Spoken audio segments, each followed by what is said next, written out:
ओम श्री परमात्मने नमः। आज हम गीता के तीसरे अध्याय के 18वें श्लोक का अर्थ सहित श्रवण करेंगे। नैवतस्य कृतेनार्थो न कृतेनेह कश्चन न चास्य सर्वभूतेषु कश्चिदर्थ व्यपाश्रयः। अर्थात उस कर्म योग से सिद्ध हुए महापुरुष का इस संसार में न तो कर्म करने से कोई प्रयोजन रहता है और न कर्म न करने से ही कोई प्रयोजन रहता है, तथा संपूर्ण प्राणियों में किसी भी प्राणी के साथ इसका किंचन मात्र भी स्वार्थ का संबंध नहीं रहता। व्याख्या। नैव तस्य कृतेनार्थः। प्रत्येक मनुष्य की कुछ न कुछ करने की प्रवृत्ति होती है। जब तक यह करने की प्रवृत्ति किसी सांसारिक वस्तु की प्राप्ति के लिए होती है, तब तक उसका अपने लिए करना शेष रहता ही है। अपने लिए कुछ न कुछ पाने की इच्छा से ही मनुष्य बंधता है। उस इच्छा की निवृत्ति के लिए कर्तव्य कर्म करने की आवश्यकता है। कर्म दो प्रकार से किए जाते हैं, कामना पूर्ति के लिए और कामना निवृत्ति के लिए। साधारण मनुष्य तो कामना पूर्ति के लिए कर्म करते हैं, पर कर्मयोगी कामना निवृत्ति के लिए कर्म करता है। इसलिए कर्मयोग से सिद्ध महापुरुष में कोई भी कामना न रहने के कारण उसका किसी भी कर्तव्य से किंचन मात्र भी संबंध नहीं रहता। उसके द्वारा निस्वार्थ भाव से समस्त सृष्टि के हित के लिए स्वतः कर्तव्य कर्म होते हैं। कर्मयोग से सिद्ध महापुरुष का कर्मों से अपने लिए व्यक्तिगत सुख आराम के लिए कोई संबंध नहीं रहता। इस महापुरुष का यह अनुभव होता है कि पदार्थ, शरीर, इंद्रियां, अंतःकरण आदि केवल संसार के हैं और संसार से मिले हैं, व्यक्तिगत नहीं हैं। अतः इनके द्वारा केवल संसार के लिए ही कर्म करना है, अपने लिए नहीं। कारण यह है कि संसार की सहायता के बिना कोई भी कर्म नहीं किया जा सकता। इसके अलावा मिली हुई कर्म सामग्री का संबंध भी समष्टि के संसार के साथ ही है, अपने साथ नहीं। इसलिए अपना कुछ नहीं है। व्यष्टि के लिए समष्टि हो ही नहीं सकती। मनुष्य की यह गलती होती है कि वह अपने लिए समष्टि का उपयोग करना चाहता है, इसी से उसे अशांति होती है। अगर वह शरीर, इंद्रियां, मन, बुद्धि, पदार्थ आदि का समष्टि के लिए उपयोग करे तो उसे महान शांति प्राप्त हो सकती है। कर्मयोग से सिद्ध महापुरुष में यही विशेषता रहती है कि उसके कहलाने वाले शरीर, इंद्रियां, मन, बुद्धि, पदार्थ आदि का उपयोग मात्र संसार के लिए ही होता है। अतः उसका शरीर आदि की क्रियाओं से अपना कोई प्रयोजन नहीं रहता। प्रयोजन न रहने पर भी उस महापुरुष से स्वाभाविक ही लोगों के लिए आदर्श रूप उत्तम कर्म होते हैं।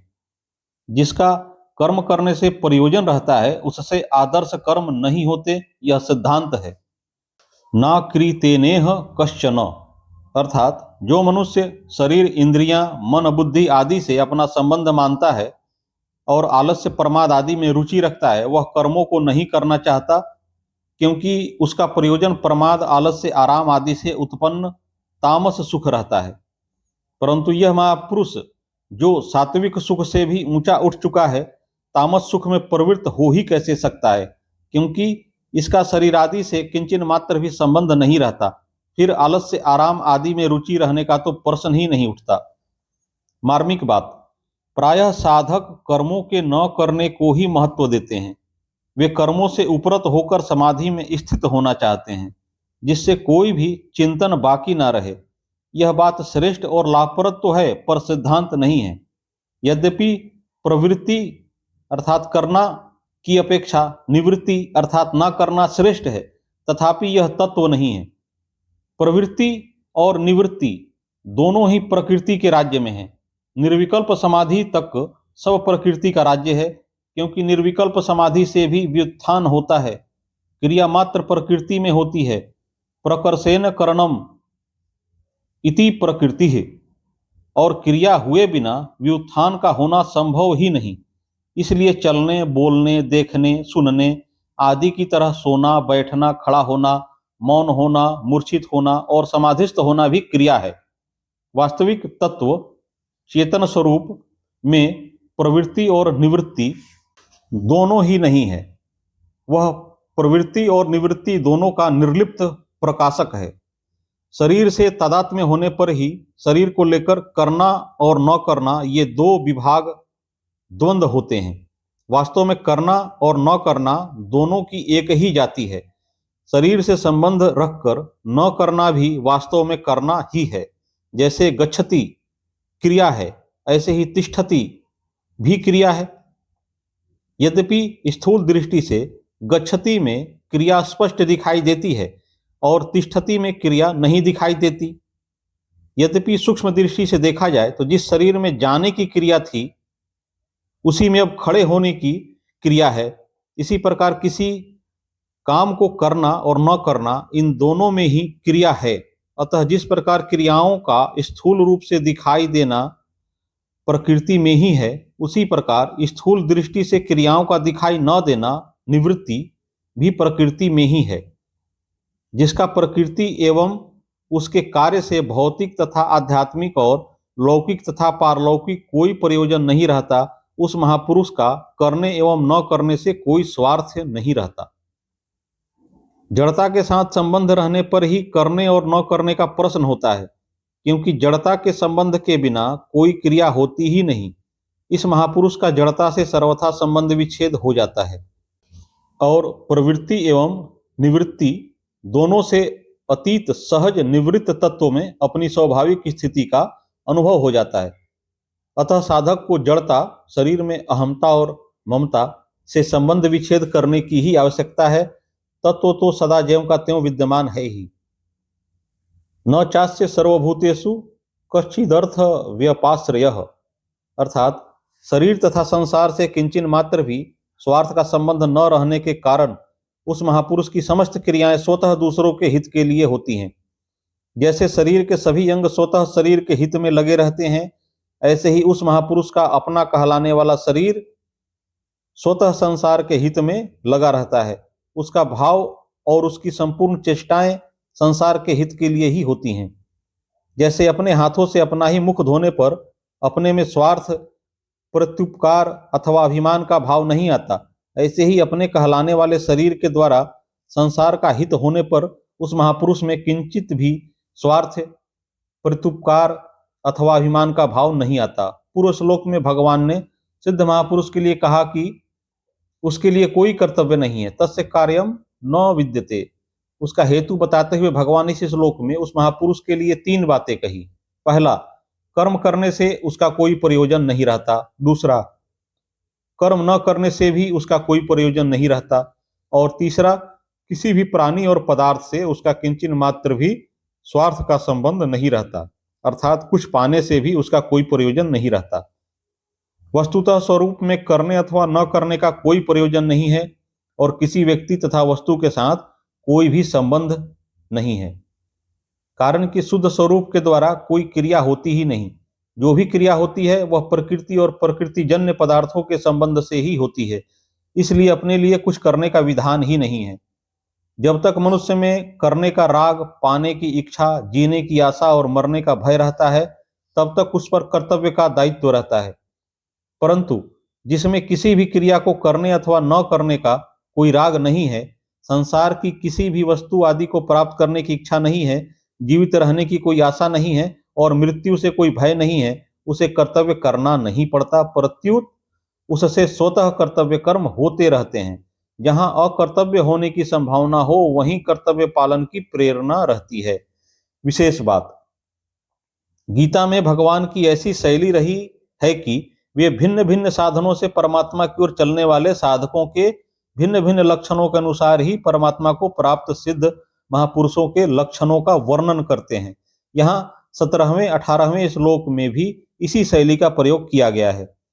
जो साधन जहां से प्रारंभ होता है, अंत में वहीं उसकी समाप्ति होती है।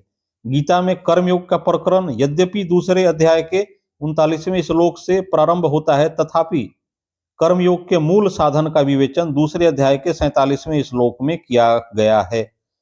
उस श्लोक दूसरे अध्याय के 47वें श्लोक के 4 चरणों में बताया गया है। पहला, कर्मण्येवाधिकारस्ते, तेरा कर्म करने में ही अधिकार है। दूसरा, मां फलेषु कदाचन, कर्म फलों में तेरा कभी भी अधिकार नहीं है। मां कर्म फल हेतुर्भु, अर्थात तू कर्म फल का हेतु मत बन। मां ते संगो अस्तव कर्मणि, अर्थात तेरी कर्म न करने में आसक्ति न हो। प्रस्तुत श्लोक में ठीक उपयुक्त साधना की सिद्धि की बात है। वहां दूसरे अध्याय के 47वें श्लोक में दूसरे और तीसरे चरण में साधक के लिए जो बात कही गई है वह प्रस्तुत श्लोक के उत्तरार्ध में सिद्ध महापुरुष के लिए कही गई है कि उसका किसी प्राणी और पदार्थ से कोई स्वार्थ का संबंध नहीं रहता। वहां पहले और चौथे चरण में साधक के लिए जो बात कही गई है वह प्रस्तुत श्लोक के पूर्वार्ध में सिद्ध महापुरुष के लिए कही गई है कि उसका कर्म करने अथवा न करने दोनों से ही कोई प्रयोजन नहीं रहता। इस प्रकार 17वें 18वें श्लोक में कर्मयोग से सिद्ध हुए महापुरुष के लक्षणों का ही वर्णन किया गया है। कर्मयोग के साधन की दृष्टि से वास्तव में 18वां श्लोक पहले तथा 17वां श्लोक बाद में आना चाहिए, कारण कि जब कर्मयोग से सिद्ध महापुरुष का कर्म करने अथवा न करने से कोई प्रयोजन नहीं रहता तथा उसका किसी भी प्राणी पदार्थ से किंचन मात्र भी स्वार्थ का संबंध नहीं रहता, तब उसकी रति, तृप्ति और संतुष्टि अपने आप में ही हो जाती है। परंतु 16वें श्लोक में भगवान ने मोघम पार्थ स जीवती पदों से कर्तव्य पालन न करने वाले मनुष्य के जीने को निरर्थक बतलाया था। अतः 17वें श्लोक में यह तू पद देकर यह बतलाते हैं कि यदि सिद्ध महापुरुष कर्तव्य कर्म नहीं करता तो उसका जीना निरर्थक नहीं है, प्रत्युत महान सार्थक है, कारण कि उसने मनुष्य जन्म के उद्देश्य को पूरा कर लिया है। अतः उसके लिए अब कुछ भी करना शेष नहीं रहा। जिस परिस्थिति में कोई भी कर्तव्य शेष नहीं रहता, उस स्थिति को साधारण से साधारण मनुष्य भी प्रत्येक अवस्था में तत्परता एवं लगन पूर्वक निष्काम भाव से कर्तव्य कर्म करने पर प्राप्त कर सकता है, क्योंकि उसकी प्राप्ति में सभी स्वतंत्र और अधिकारी हैं। कर्तव्य का संबंध प्रत्येक परिस्थिति से जुड़ा हुआ है, इसलिए प्रत्येक परिस्थिति में कर्तव्य निहित रहता है। केवल सुख लोलुपता से ही मनुष्य कर्तव्य को भूलता है। यदि वह निस्वार्थ भाव से दूसरों की सेवा करके अपनी सुख लोलुपता मिटा डाले तो जीवन के सभी दुखों से छुटकारा पाकर परम शांति को प्राप्त हो सकता है। इस परम शांति की प्राप्ति में सबका समान अधिकार है। संसार के सर्वोपरि पदार्थ, पद आदि सबको समान रूप से मिलने संभव नहीं है, किंतु परम शांति सबको समान रूप से ही मिलती है। परिशिष्ट भाव।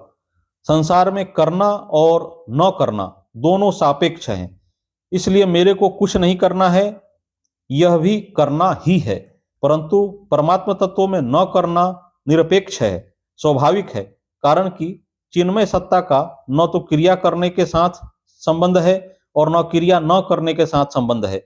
इसलिए परमात्मा तत्व को प्राप्त हुए कर्मयोगी महापुरुष का न तो किसी वस्तु से कोई संबंध रहता है, न व्यक्ति से कोई संबंध रहता है और न क्रिया से ही कोई संबंध रहता है। उनकी दृष्टि में एक चिन्मय सत्ता के सिवाय कुछ नहीं रहता। नारायण नारायण नारायण। अगली वीडियो में हम गीता के क्रमशः श्लोकों का अर्थ सहित श्रवण करेंगे। कृपया इस चैनल को सब्सक्राइब कर ले ताकि कोई भी वीडियो मिस ना हो, और यदि वीडियो अच्छी लगी हो तो कृपया लाइक करना ना भूलें। जय श्री कृष्ण।